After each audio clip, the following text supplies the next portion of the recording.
Welcome to Bright and Ambitious, a podcast dedicated to helping you write, revise, and publish your next story. I'm not your host, Kailey Bright. I am your producer, Joel Seymour. I'm your host, Kailey Bright. There she is. I've been looking for you. Where were you hiding? In your pocket. I always got to check. All right, keys, phone, wallet. I've learned not to be in your back pocket. Yeah. How you doing? I'm doing well. Good. Or at least that's what I'm supposed to say. Let me check my notes here. Good. Doing good. That's not grammatically correct, but I'll take it. Well, that's why this is a show about writing, revising, and sharing your next story. This is one of our intermission episodes where we check in on not only your writing, but also share tips of what you're learning in the now, in the moment. That's right, folks. It's just us. Just us. But me and you. And I'm here too.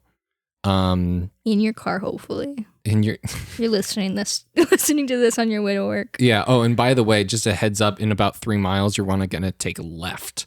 Or you're at the gym and I see you in the reflection. Oh. Do another curl. And then take a left.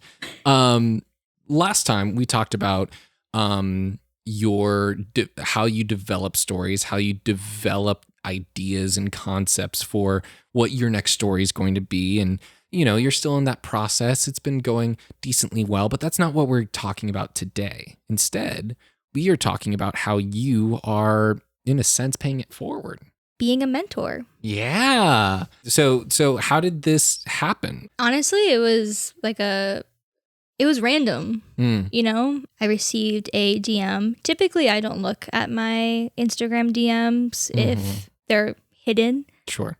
But this one came up not flagged. It was from a Natalie who requested me as her mentor for a senior capstone project. She was very similar to you, where she's had this passion to write. She's wanted to write a book.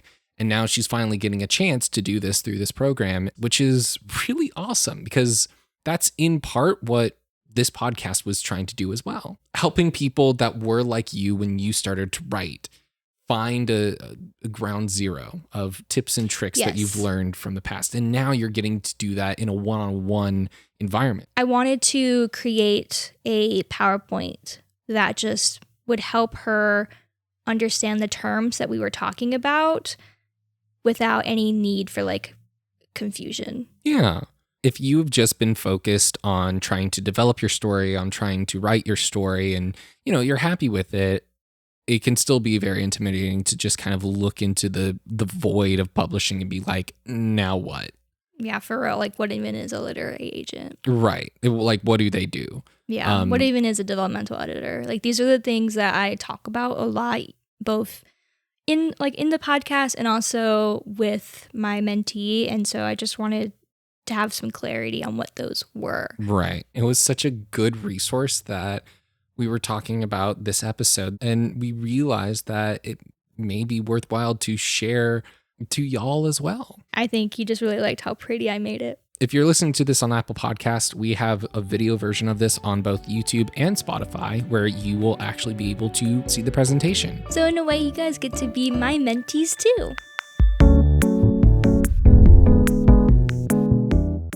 So the first things first is the publishing types. When I was discussing trad publishing versus self-publishing to Natalie, she actually asked me point blank, okay, what actually is the difference between the two? And that's a perfectly reasonable question because honestly, the lines have blurred more and more nowadays. It's a lot more acceptable to self-publish than it was, say, 10 years ago. Yeah. If you become a well-accomplished self-published author, there is a good chance that traditionally published companies are going to reach out to you. That's why you see a rise of TikTok sensations on the back of books for the author's synopsis. Yeah. So for self-publishing, it's the new outlet. It's grown in popularity in the last 10 to 20 years, maybe even 10 to 15. And the big advantages are the fact that you pretty much get to keep everything.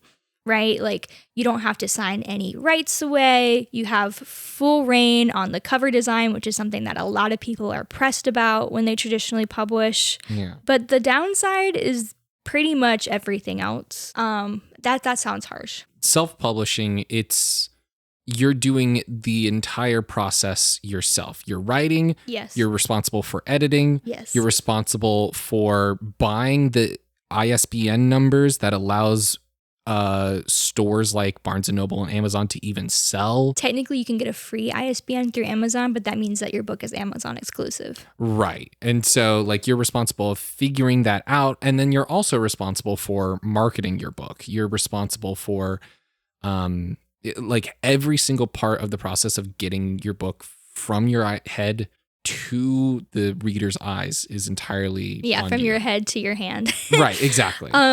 Yes, but what's actually very interesting that I've learned over the years is that traditionally published authors have to also go through the throes of marketing their own story.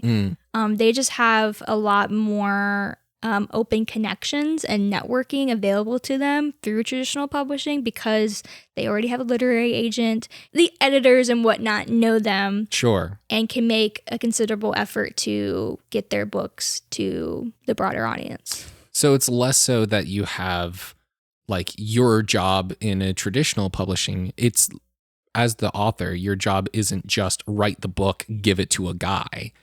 Not anymore. Not anymore. Now it's, you just have a bunch of creative partners who help in those different areas. Is that kind of what you're saying? Yeah. When you are traditionally published, because you have a lot more people working with you, you have a lot more oversight. So you have a lot more people telling you what you need to do rather than you trying to figure it out on your own or doing it all yourself. Okay. That makes sense. Yeah, because you'll have a literary agent. You'll have editors at the publishing house. You'll have a publicist. Yeah. I don't think the publishing house gives those things to you because your literary agent is like separate from that, and we'll get into what a literary agent is. Yeah. But the big difference between traditionally published and self-published that I'm aware of is distribution. Because when you are a self-published author, you do not have the luxury of just having your books in Barnes & Noble and having exclusive versions and sprayed edges and hardcover copies. You just don't. Right. We have to make our own sprayed edges for all of our books. Yes. On our back porch. Yes. Our poor neighbors below us. There are some services that I believe do that for you, but I don't know what those are. And again, you have to pay all Out of of the pocket. cost up front as the author. Yes. So really having a publisher, it doesn't make the job easier per se, but it does make the actually like paying for it and getting it out to people less expensive. Yes. There's been a lot more exposure to what traditionally publishing looks like from younger authors nowadays. Like, for example, Shirin J. Zhao, who is the author of Iron Widow, they brought to light how much they actually made off of Iron Widow, which I believe it was $14,000, which sounds incredible. Right. Because I have not made, I don't think I've made 5,000, you know? Dare I say 1,000 off of my own book. But you cannot live off of 14,000. Right. And that was also, a year and a half after they published as well, that they finally got that money too?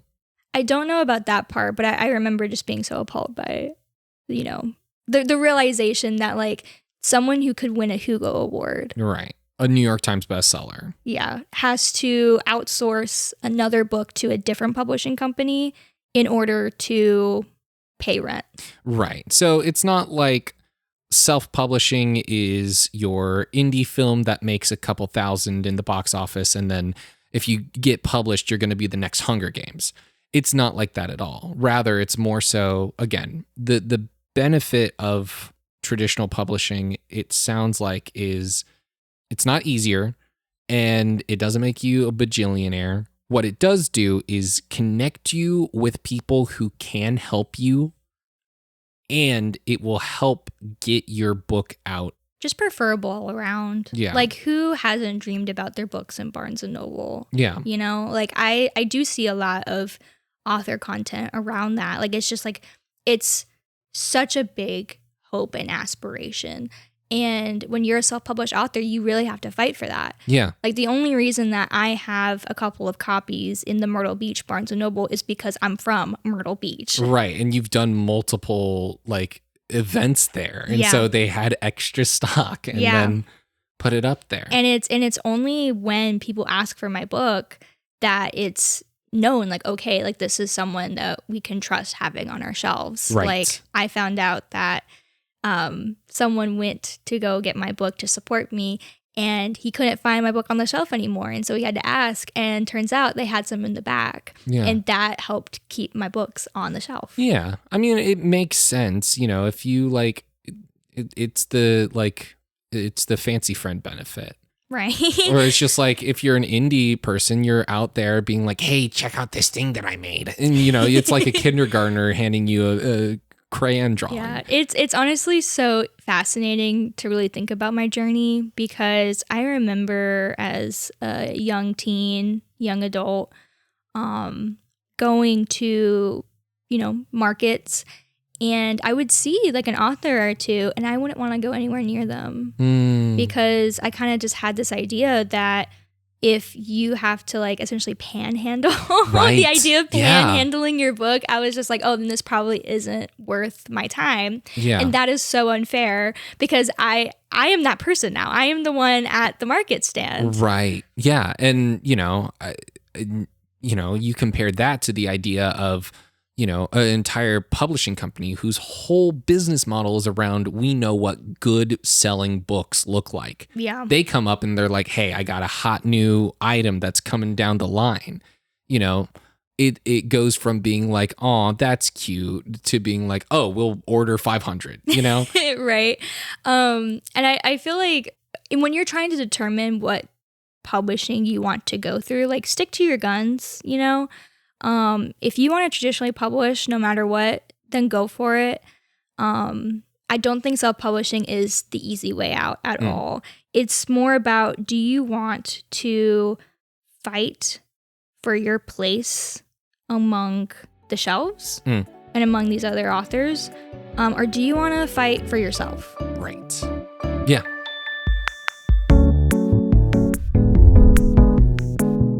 This is very passionate already. I know. That's why I was just like, this is going to be worth talking about. Yeah. Now, this is actually where, this next slide is actually where I learned something. Okay. So I had to look up what the big five were, because we talk about the big five, and that just means the big five publishing houses. These are the traditional publishing houses that are the biggest and well known. I mean, you can see we have HarperCollins, Penguin Random House, Macmillan, Simon & Schuster, and I believe it's pronounced Hachette. It looks very French to me. I did not know Hachette existed. Yeah. Which is crazy, because I found out that Chloe Gong is published through Hachette. Yeah. I was kind of expecting like Scholastic to be there. Yes. I when I was going through these, I thought that Hunger Games was published through HarperCollins. And I think that's because a lot of HarperCollins books have been on the big screen by the same company. I think it's Lionsgate. Oh, yeah. And so I was like, why can't I find Hunger Games on here? No, Scholastic was not on the list. Interesting. I don't know why. I was shocked as well. Because there's a Scholastic book fair, but they don't just hold Scholastic books as far as I'm aware. Or I could be wrong, because clearly some of these books were there. Yeah. I fully thought that Scholastic would be there and that HarperCollins was an author. Did you really? Maybe. You're like, To Kill a Mockingbird by HarperCollins. Yeah. That's so funny, actually. Yeah, no, like, so I did include like a couple of big name YA authors or author series that were published through these big five companies. Because I was, marketing towards my mentee who is a YA author. Right. But for those who are also aspiring YA authors and or grew up with these books, then you're going to get a better sense of who goes where. I am curious. If you are listening right now and are planning on writing a book, or are in the throes of writing a book, I'd love to know, what genre are you writing? Yes. Because most of the people that we talk to on this show are YA novelists to some capacity, but that is far from the only, book that you can write. And that's far from the only book that we, will be kind of exploring in this podcast. So if there is a specific genre that you want help writing, love to know what kinds. Please do. So we can actually talk about it on the podcast. But Joel, I'm curious, do you have a bias between the big five? Is it HarperCollins because you thought that they were an author and not a publishing house? Is Penguin on there? Yeah, Penguin Random House. I love Penguin. I don't know why. Is it because of the Penguin Classics? No, it's honestly because of Mr. Popper's Penguins. I love that book. That is a crazy pull. And I just assumed that Penguin Publishing House was just we do classics and we do really high sophisticated literature, and we also have this one children's book that a little kid in South Carolina is gonna just love, and we're gonna make a movie with Jim Carrey and he's gonna be the only one who sees it and it's gonna be great. I was definitely a Penguin gal as a kid because I also liked the logo. You were also the Penguin pal? But I remember when Penguin and Random House combined in 2013. Yeah. And for some reason, I haven't really read a lot of Penguin Random House stuff because when I was looking on the site, I was so excited for Macmillan because I am constantly hearing Macmillan Audio presents. Yes, yes.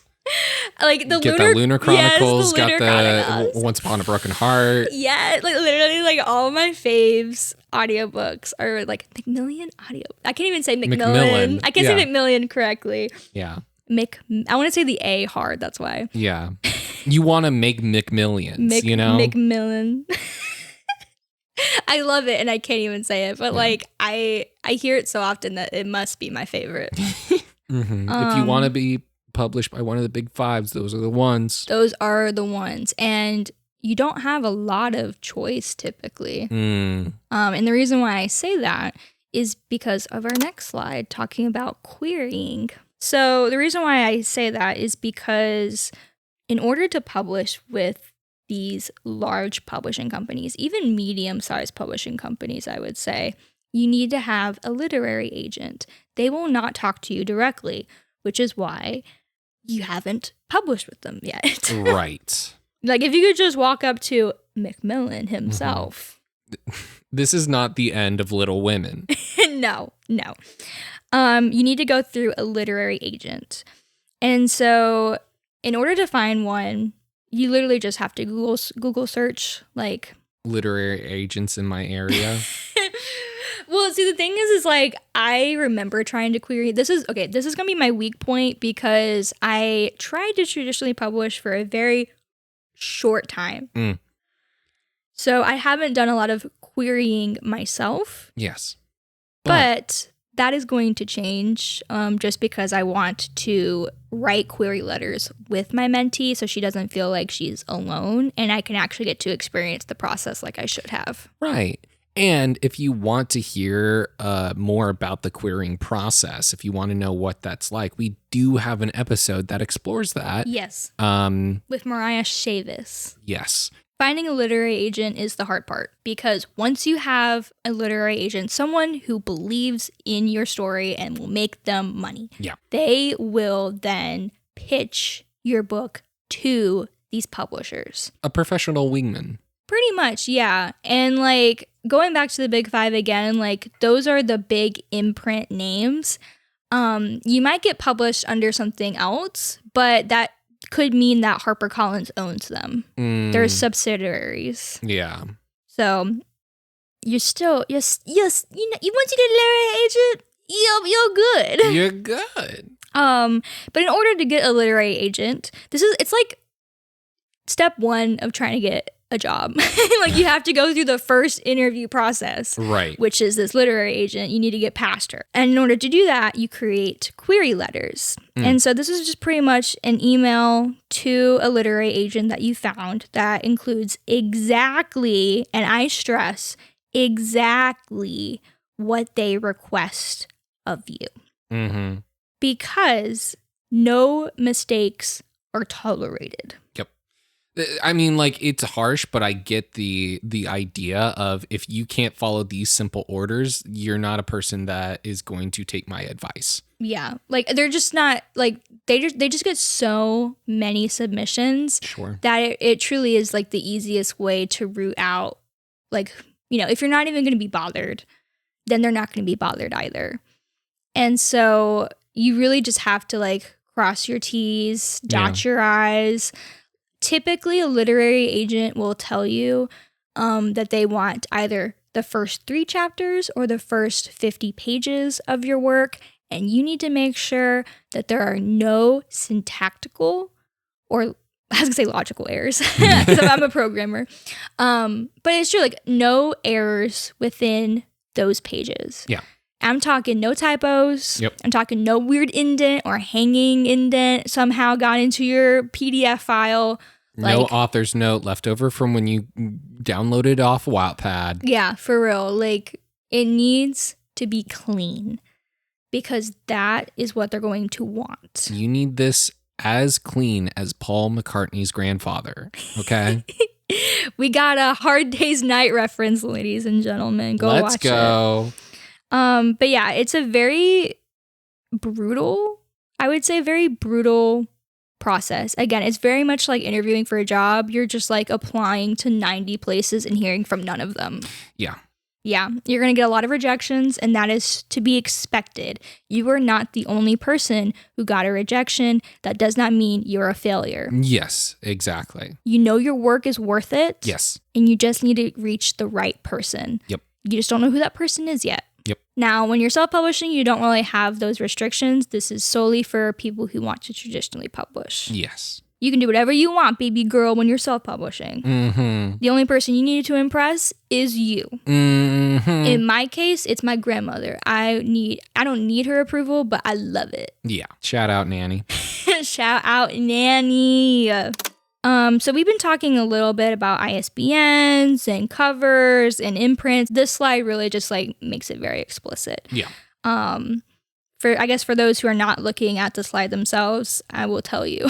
Yeah. Again, show notes below. Show notes below. Pull over, look at them, go, wow, and then make a left. Yeah. So just to like know about the inside and outside of your book, the ISBN means your International Standard Barcode Number. This is just your book's name.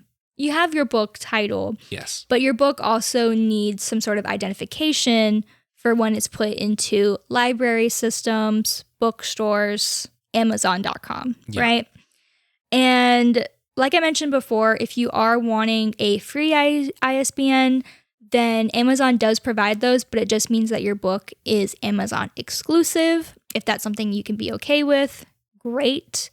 If not, then you should buy your own, and Bowker is actually the place to do it. Bowker, Bowker. They do have a deal where you can pay like about $2.95 for 10 ISBN, so it's kind of like a bundle deal. And the reason why you would do that is because every single version of your book needs a different ISBN. Because you can't have the same ISBN for your ebook as you do your paperback. Right. Okay.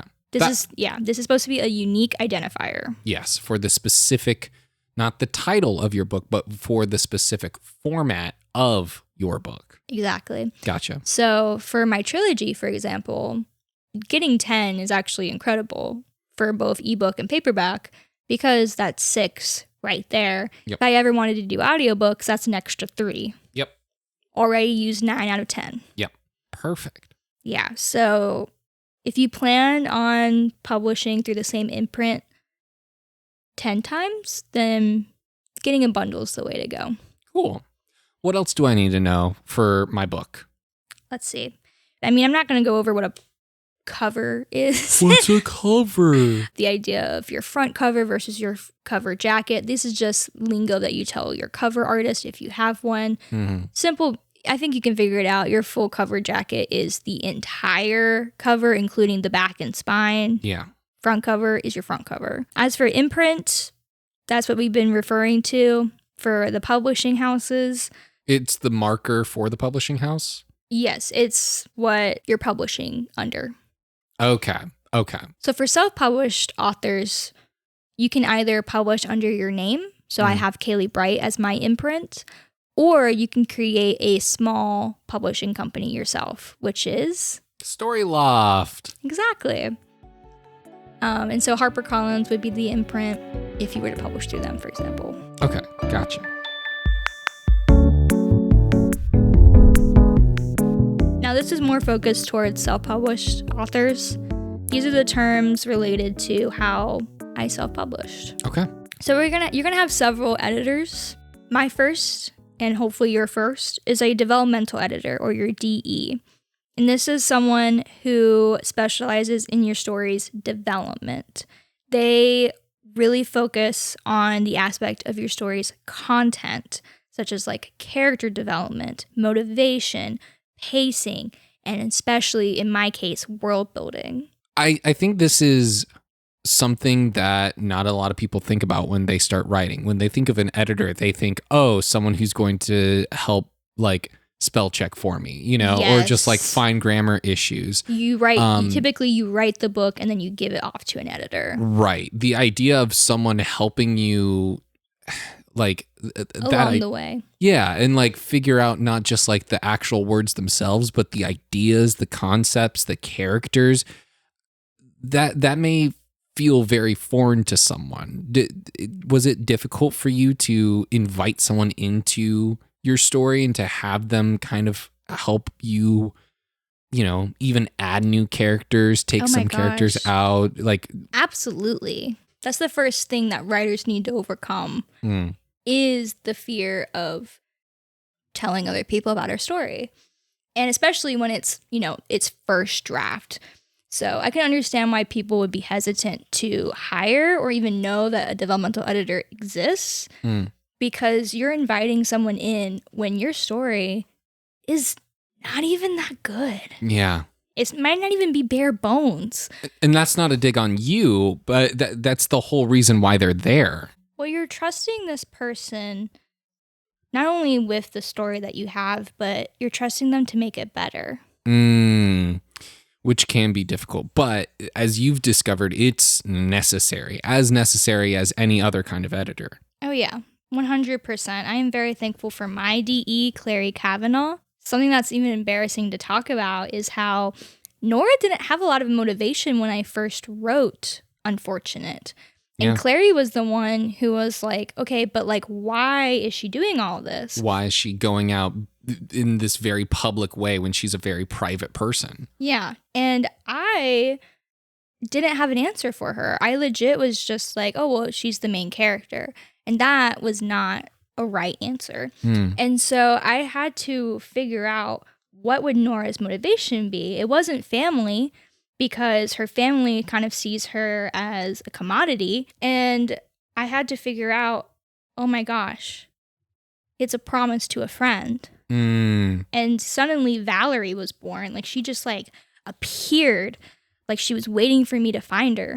And some of my favorite moments from the whole Unfortunate series has to do around Valerie and different moments that like without Valerie existing, those moments wouldn't exist either. Exactly. Yeah. But like that's kind of the point.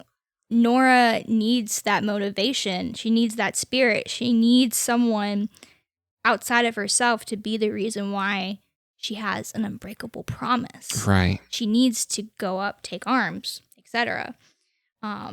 If your character doesn't have any motivation, and this is kind of going into that aspect, but like, needless to say, my book is a lot better because I had a developmental editor to make it so. Yeah.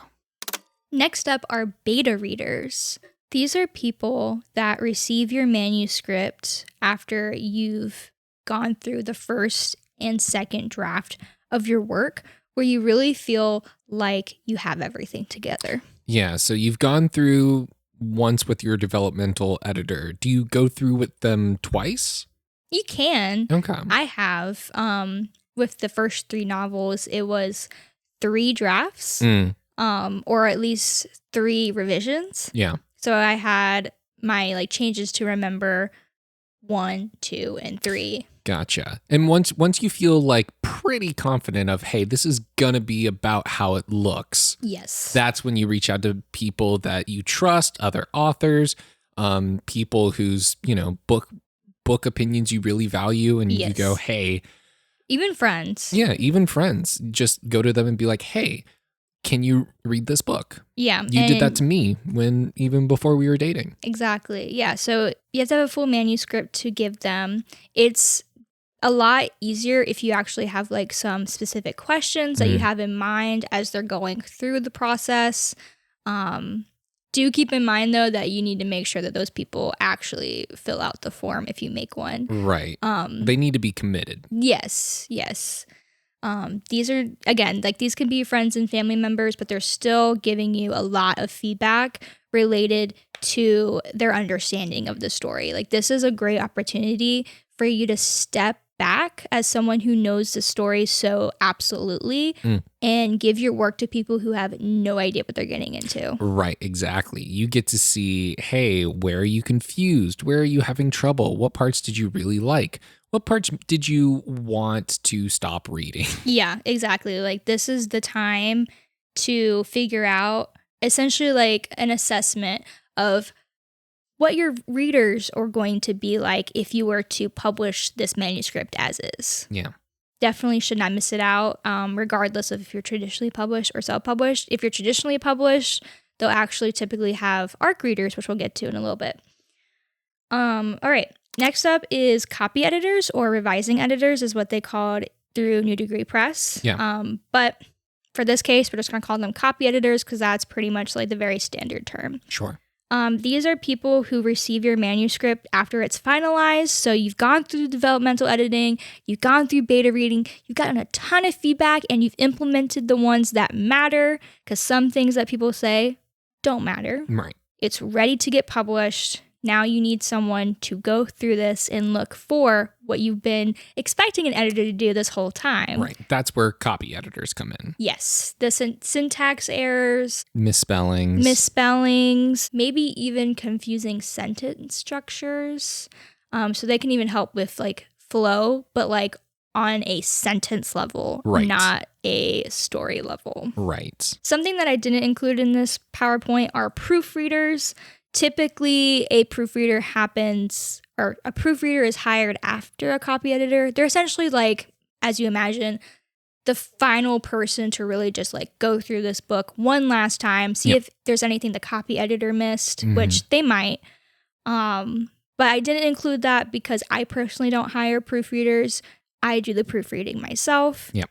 You can do the due diligence and proofread yourself. Yeah. Especially if you're self-publishing and you're trying to save money, that honestly is a great way. Yep. Just spend $30 printing it out at the library. Yeah. Support your local libraries. Support your local library. And then once you have everything ready to go, so something also to add here, for some reason I didn't know this, and if for some reason you did, congratulations, you know more than me. When a copy editor returns your manuscript, they have not done the edits. They have given you the edits. So you're going to need to take time to actually go through their notes and either confirm or deny what they've offered for you. Yeah. And so once that is complete and you have the final manuscript, the thing that is going to get published, that's when you go to layout. And so a layout person is a formatter who essentially takes your manuscript and lays it out in the format that you want in your hands. Right. You're not going to send like a Word file to Amazon.com. No, not even a PDF. Right. A layout person is going to take your manuscript and they are going to make what the reader actually sees. And this is such an important step, because this is the end product. Yes. Okay, like this is for all the marbles, baby. This is something that seems so small that you can like save the money, like we talked about with the proofreader.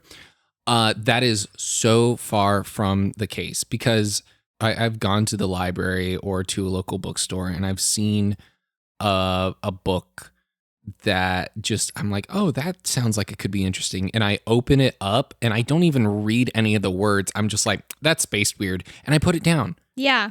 And it's like, it's one of those things where it's just like, you know, same idea of like, don't judge a book by its cover. But if the cover has like a clip art of a pirate, and if it's made from Canva or something. Right, exactly. Like then, yeah, it's going to impact the way people perceive your story, people perceive your book. So you could have written the best thing ever, but if it's not laid out well, then people aren't going to give it the chance to fall in love with the story like it deserves to be. Yeah, exactly. Yeah, this is something that it's like the last haul too.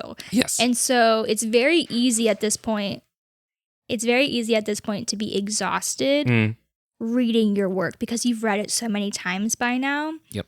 But you need to, because I can guarantee you your layout person is going to make mistakes the first time they send you the EPUB files of the work. Mm-hmm. And that's not like a dig on the layout person. It's just because like typically books are like 60,000 plus words. Like there is going to be some sort of error the first time that you're going to need to fix. And that can be anything from like a missing footer or even an incorrect footer.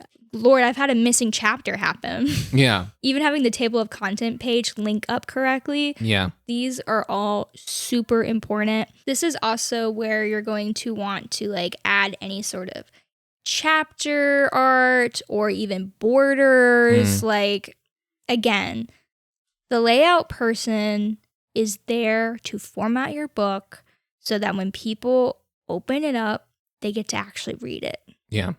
I think a better analogy than what I said before is like if you found like your favorite movie on DVD, right? You're looking for it. You want that physical media again, live the rush of Disney Fast Play. You want to find that physical media. You're going to go to a store and you're going to see two copies that are almost identical in like when you actually, the DVD itself.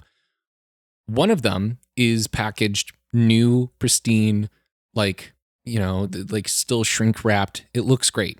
The other one is in a soggy cardboard box. Which one are you going to want? It doesn't even matter if the clean one's going to be $10 more, $15 more, because you're actually going to trust it more. You know, in the same way, how are people going to know if your book is their new favorite book if they don't like the way it's packaged? Yeah. What is like something that's like objectively like a mistake that you see happen in formatting that like immediately turns you off from a book? I think it really just comes down to preferences, you know, like I feel like single space is crazy. Yeah. If you're going to go self-published route, like there will be options for you. Like there are plenty of resources online to help you understand like what the standards are. And your layout person might already know what they are too. Or at least they should. Am I right? Yeah.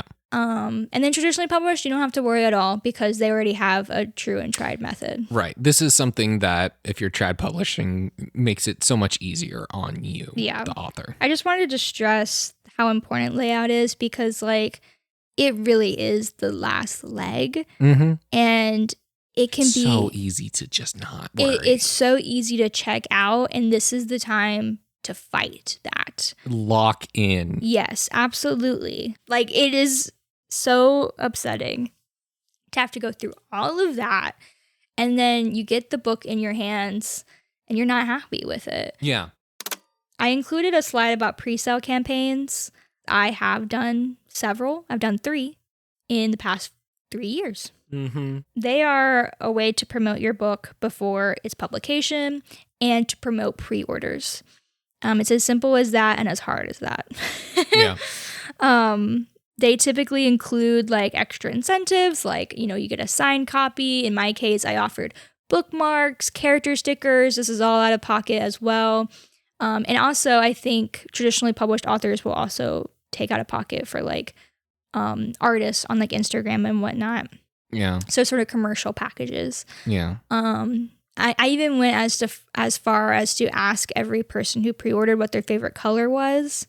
And I would create essentially like a acceptance letter into Gador Academy, and your gift was based off of your favorite color. So if you said blue, then you had water powers, that sort of thing. Yeah. So you can really just make it your own. And then that just incentivizes people to pre-order your book, especially if you're not well known.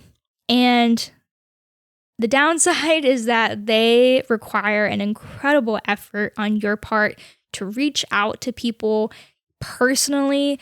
And I know that sounds super scary, but like, your friends and family are your friends and family for a reason. Sure. I mean, the worst thing that they can do is say they'll wait until the book comes out. And hopefully by this point, you've been smart enough and sustainable enough to do so. Yeah. And like, I feel like it can be scary being like, oh, is this like the same energy as like an MLM? You know, being right. like, hey, Tracy, it's been so long since high school. But like, you didn't really have any situations where like your relationships with people like were negatively impacted because it was something that you cared about and they knew that you cared about writing and they're like, that's awesome. Yeah. So it's definitely like a scary undertaking. But if you're someone who can be organized and on task, then this is a great way for you to kind of like launch into your publishing career. Yeah. Yeah. What did I say? Fight for yourself. Yeah. Because your book is worth it. Yeah. And then lastly, we have ARCs. These are advanced reader copies. These are utilized by traditional publishing companies, and so by proxy, self-published authors have also taken it upon themselves to release ARCs. Essentially, these are PDFs or proof paperback copies of almost finalized or finalized manuscripts. And what the purpose of this is to essentially send your book to readers with the intention of getting reviews. Mm-hmm. For traditionally published authors, this includes both authors and readers, because that's how you get the blurbs on the back by "This is the best thing ever" by Holly Black. Right. Because you gave her an ARC. And then for readers, it's important because then that starts kind of like, that builds momentum for your review basis. So this is like your Goodreads, your Amazon, Barnes & Noble. A multitude of rating and reviews is going to help convince other people to read your story because it gives some sort of validity to your work. People aren't just going in blind, and they're especially not going to go blind if they don't quite know who you are. Like, they're not going to take a chance, unfortunately, spending $15 to $20 typically on someone who is unknown compared to known. Right. And reviews can really like help with that process. It can really help drive sales later on. Yeah. Lasting sales. Yeah. Yeah. So ARCs are super important. I personally have not participated in ARCs. I did get early reviews from other authors within the NDP program when I did my first book. But since then, I haven't really had the drive to send out ARCs to people. But when I republish, my goal is to have my books on NetGalley for 30 days. And that is a website dedicated to ARC reads. Yeah. So it's going to be important. Yes, yes. These especially, they're going to be important regardless of your self-publishing or traditional publishing. But for the self-publishing, this is your advocacy. This is going to be in the same way that layout's important because it's what people see when they read. ARCs are important because this is going to be what people see when they look up your story to begin with. Yeah. And don't be afraid of like neutral or even bad reviews. Yeah. There's definitely a credibility to mixed reviews because it feels more human that way. Right. Like, you're going to want a book that's 4.93 way more than a book that's 5. Gosh, I think the last book that was like 4.93 that I read was The Hunger Games. Yeah, exactly. But what I'm saying is, yeah, like that's high. Even like 3.95, I'm like, there's a chance. Like there's a Yeah. chance I'm going to enjoy this. Like if I go through some of the like reviews, I'm like, okay, yeah, I'm seeing like fairies and like different things that I like. I'm like, okay, I'm gonna take a chance on this. Yeah, and sometimes those bad reviews is, oh, I didn't like these attributes, and you're reading it being like, those are the things that I read for. Exactly. You know? Yeah. This will help refine and find your audience. Yeah. So if you get all your arcs back and you have a few stinkers in there, then don't worry. Celebrate, about it. because Celebrate it means that yes. you're a human being. Yes. I'm very passionate about that. Oh, I know. I literally I think my favorite girl boss moment, if I can even call it that, because I do stalk my Goodreads because I'm an indie author who has no life. So I'm clawing my way to 30 reviews. I'm at 29. Yeah. I've been trying to get 30 reviews for 4 years. So I check almost daily. And it also has to do with the fact that I'm on Goodreads myself reviewing books. Yeah. But I say that because someone gave me my first 1 star and I liked it. Yeah. They didn't leave like a written out review. They just rated it 1 star. You went onto their page and liked it manually that way. Yeah, absolutely. As of right now, I'm still at 29. We're going to get there. And with y'all's help, hey, if you've read Unfortunate by Kailey Bright, leave a review on Goodreads. Yes. For the whole series, for actually. your chance to win our admiration and respect. Yeah. This is the most important giveaway you could participate in. Oh my gosh. Kailey Bright, where can people read your books? You can find them on Amazon, including Kindle Unlimited if you have that service, and Barnes & Noble online, and my personal website at kaileybright.com. Yes. By Unfortunate by Kailey Bright. By Unravel by Kailey Bright. What's by Unfortunate? Oh, by B-U-Y. Oh, yeah. I was like, what are you talking? Purchase the book. There we go. The Tome. The Tome. By Unity. Rate Unity. Yes. I have 1 rating for Unity right now, and it's yours. Yeah, I know. I'm a huge fan. It's such a good book, you guys. And I'm not even just saying that because I'm the author. I'm actually very proud of it. Yeah. Yeah, if you wanted to hear my ratings on my books, you have to rate them first, and I'll tell you. Yeah, exactly. DM me. Again, participate in the giveaway of our admiration. Mm-hmm. You might be on my story. Yeah, exactly. You will. You 100% will. Yeah.